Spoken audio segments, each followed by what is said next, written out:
Baik, selamat pagi. Jumpa lagi dengan channel Dr. Kendalistik. Untuk analisa charting plan berikutnya ini, saya akan membahas untuk saham Antam atau Aneka Tambang Tbk. Jadi seperti kita ketahui, Antam ini adalah saham yang sangat suka sekali bergerak sideways. Jadi setelah peningkatannya di Oktober 2022, di mana saham Antam berada di angka 600, kemudian sampai pada puncaknya di angka 3.400, kemudian saham Antam ini sideways berada di kisaran 2.200 sampai ke 2.600. Seperti itu.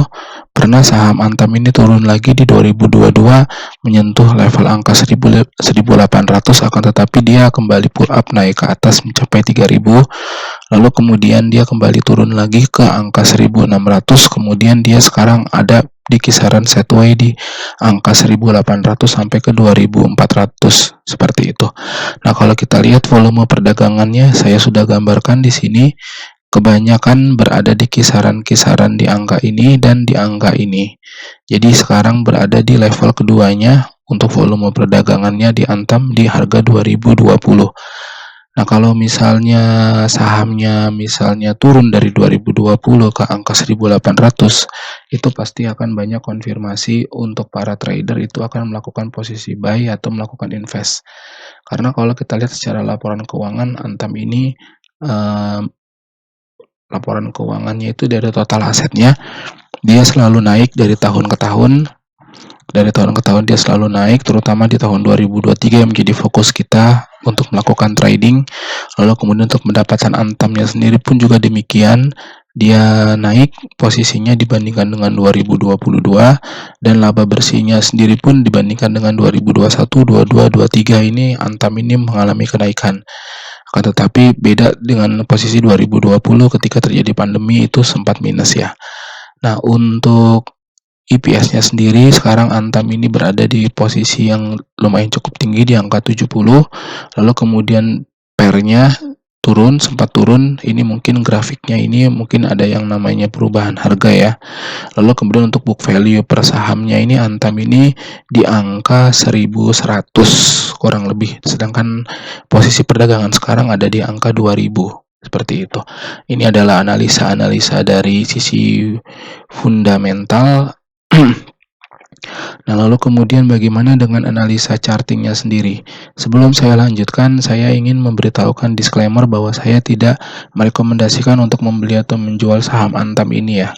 Jadi saya hanya membantu berdasarkan dari pengalaman, berdasarkan volume perdagangan ataupun titik-titik di mana Antam berada di posisi support dan resisten. Karena kalau kita lihat suatu saham pasti akan bergerak di area situ. Ketika harga turun ke bawah, pasti ada beberapa investor yang menganggap bahwa itu adalah kesempatan emas untuk melakukan investasi, lalu kemudian harga digerek kembali naik ke atas, kemudian begitu seterusnya. Nah, jika memang Antam ini mendapat sentimen positif, terutama di dunia tambang, maka tidak menutup kemungkinan Antam ini akan kembali ke angka 2.800, ataupun paling setidaknya itu mendekati angka 2.400 untuk titik poin yang pertama, lalu kemudian ada sedikit koreksi, kemudian bisa menjadi 2.800. Tapi buat teman-teman yang misalnya ingin membeli Antam di posisi yang tepat di harga 1.800 ataupun di bawah 1.800, ya mungkin bisa menunggu, atau ketika ada momen-momen tertentu gitu, misalnya terjadinya momen pemilu ataupun momen apapun itu, bisa jadi menurunkan harga sahamnya itu. Akan tetapi cukup kita ketahui bahwa jika benar harga di bawah 1.800, maka bisa dibilang bahwa posisi harga tersebut berada di bawah rata-rata volume perdagangan, atau berada di bawah harga rata-rata volume perdagangan Antam yang di kisaran 1.950 sampai ke 2.050. Nah, seperti itu teman-teman. Sekiranya kalau misalnya memang teman-teman melakukan analisa dan posisi untuk pembelian di Antam ini adalah menarik, teman-teman bisa mulai di posisi 2020 ini. Kemudian jika ternyata sahamnya terkoreksi ke bawah, teman-teman tinggal mengukur saja berapa analisis rasionya, berapa manajemen money-nya, kira-kira berapa modal yang akan dimasukkan ke Antam ketika terjadi turun koreksi atau ke bawah, berapa yang harus saya average down, seperti itu.